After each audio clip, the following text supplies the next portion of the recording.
Good morning, everybody. It's Stephen here for Bland Designs and the Idiot Quilter. And just a reminder that Walter and I will be live on the air this afternoon, Sunday, May the 21st, 2023 at 4 p.m. Eastern Standard Time. Today, what are we going to talk about? Well, this is the long weekend here in Canada, and there's a long weekend coming up very soon for the Americans. Memorial Day, I believe, is what it's called.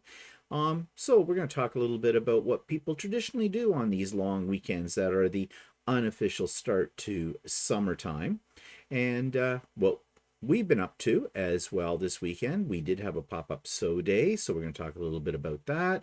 I'm going to talk about a few things I have broken this week as well. Some other idiot moves that I have made too. Well, it just wouldn't be a week if I didn't.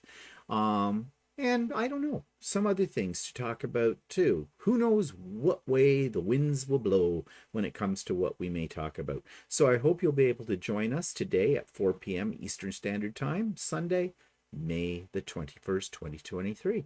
See you then. Bye-bye.